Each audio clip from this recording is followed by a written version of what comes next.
Hello, welcome back to our Cricket Plus.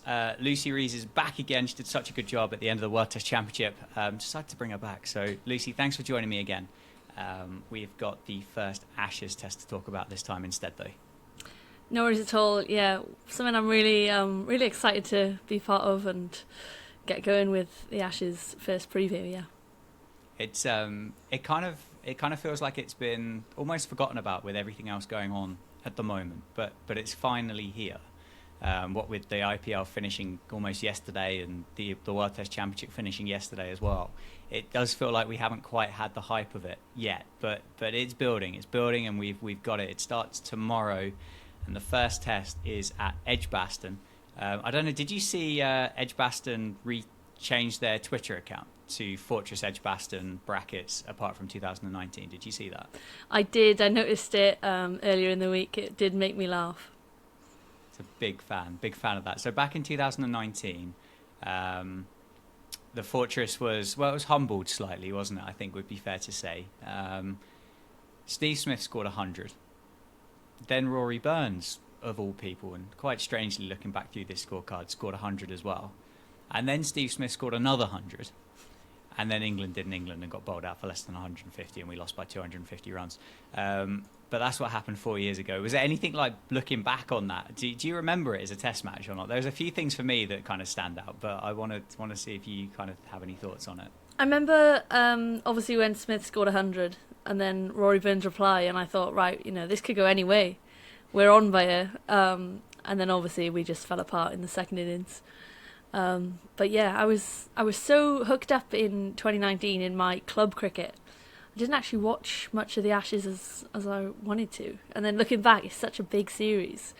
I remember scoring my junior team final the day that Ben Stokes teed off at Headingley. Wow. And I thought, hang on, everyone stop for a minute. We're watching Ben Stokes. And my dad was on fire and he was like, come on, get the score going. I was like, hang on, history's about to be made. And yeah, it was an incredible series. Respectfully, you made the wrong choice, and it sounds like you've got some catching up to do this series anyway. So there's plenty of cricket to look out for. There was two things that stood out for me. One was I think it was Edgbaston where David Warner did the classic kind of woo on the stairwell. I think that was David Warner. And also, which I thought was really strange, the whole test documentary series that they put out, which are brilliant, by the way, and fantastic, really good to watch. But there was clips, and they were on the bus, and they were getting, not even abused, but kind of having a bit of banter with some drunk people from Birmingham that have spent too much time in the Hollies. And they were all joining in, and they were like orchestrating the banter. And then when the documentary came out, it was kind of the whole thing had changed. It was like, oh, he got abused on the bus, and it was like, well, it didn't look like you got abused, lads, because you were laughing along with it. But they were the two bits that stood out for me back in 2019.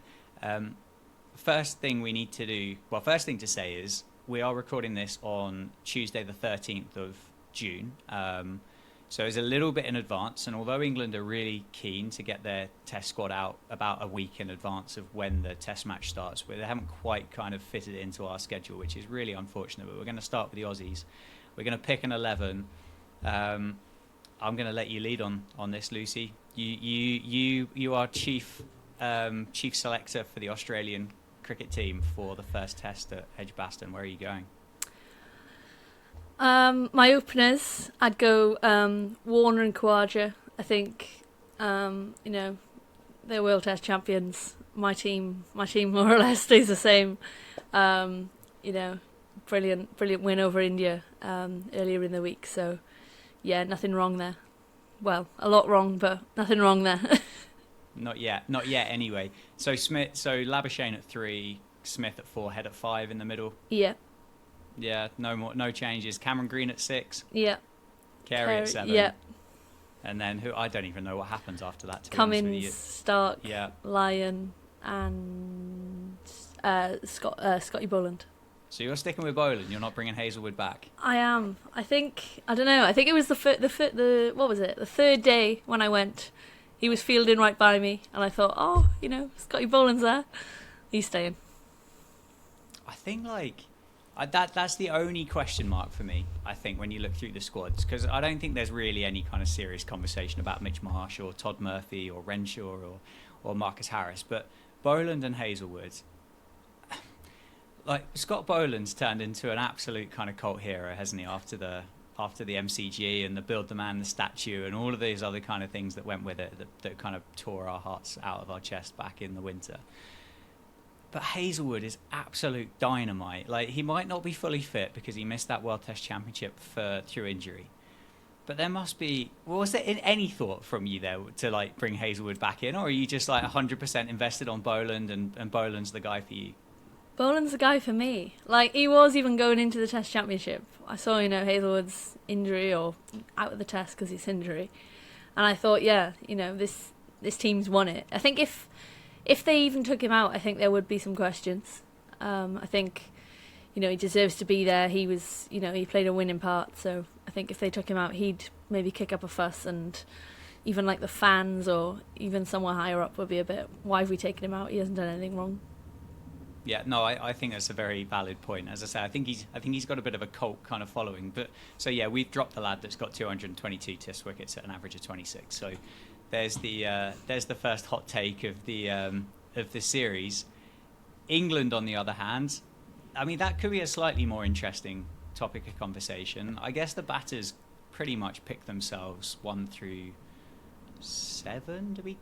I guess Bairstow will be at 7, won't it? What would it be? Crawley, Duckett, Pope, Root, Brooke, Stokes, Bairstow is the 7. Do you think?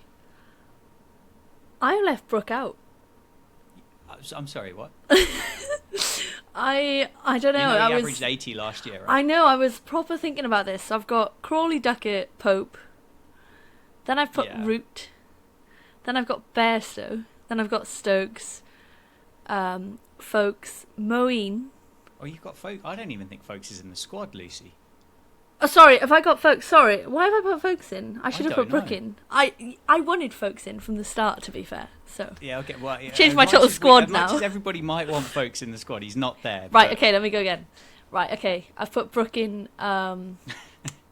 Where would I put Brooke? I put Brooke after Pope then. Okay. Yeah. Right. And then Root, Bairstow, Stokes, Moeen. I think he's going to be... Everyone think obviously he's coming as a bowler, but I think he's going to be some absolute, like, just weapon with a bat. I don't know why. Something's telling me. He's one of my favourite all-rounders. And I think he's going to, I don't know, just score something when we need something, I think, anyway. Well, he's at his home ground again now, isn't it? He's moved back to Warwickshire or Birmingham, whichever team he plays. I think the Aussies aren't going to expect it either. Mm. So I don't know. I just think he's going to be quite, tasty with the bat. He's one of my favourite players of all time, and I think he definitely. There was part of me when he got called back in. I thought, is he actually going to play or not? I wasn't 100% sure, but I think he has to, having come back in, and he will definitely play at 8 behind. Because there was talk about Stokes at 7, wasn't there? But I don't really think it makes a great deal of difference as to who bats 6 or 7 between Bairstow and Stokes. Yeah. But Moeen plays. He's come out, hasn't he? He said, like, well, there's absolutely no pressure on me at all because I'm not playing for my space, so it doesn't even matter. Like, I don't even think he obviously does care, but I don't think he's that bothered. Like, if it doesn't go particularly well for him, like, he's going to go out there with a complete license, which, as you said, is so dangerous.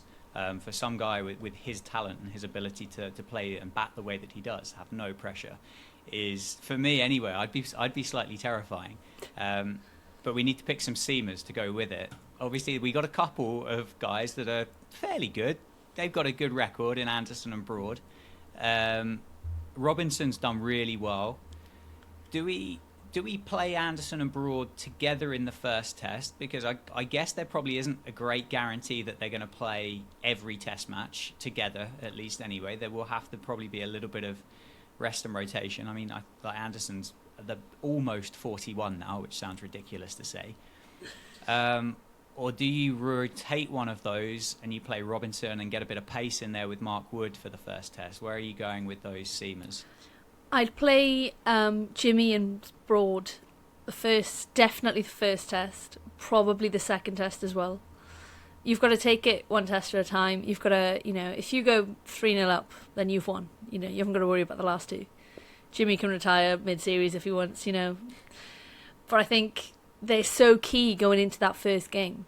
Was it the last Ashes down under when we only played one, didn't we, in the first game? Yeah. And I remember screaming at my TV and my mother shouting at me because we live in a bungalow. And I was like, what are we doing? All this at like 11 p.m. My mother's like, I'm in bed. But still, I was like, what are we doing? I think this series, home turf, we need to play them both. Definitely in the first, maybe in the second. And then, I don't know, maybe I'd be tempted to put someone like Wood in for the first game as well. Okay. I don't think there's necessarily a wrong answer here. I really don't. And I think McCullum said in the past, isn't he, about the fact that like if those two guys, if they're fit and ready to play, then they will play. It's not a case of rotating or resting them for the sake of it. It would be a case of resting and rotating them if they needed the rest, which is exciting to kind of hear that mindset.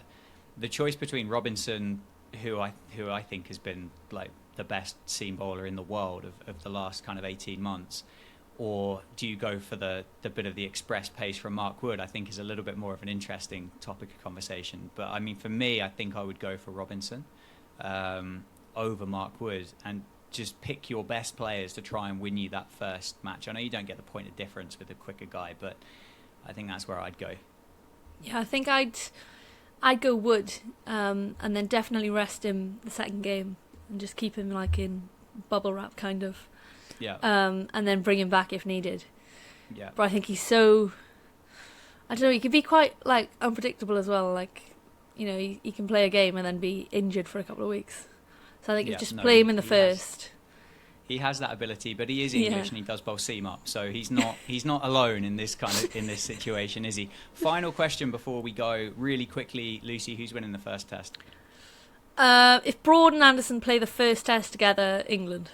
Yeah, I'm saying England as well. I think we go 1-0 up and we don't look back from there. Right, thanks very much for clicking on the video and watching it all the way through. If you got this far, a like on the video would be amazing. And see you throughout the series.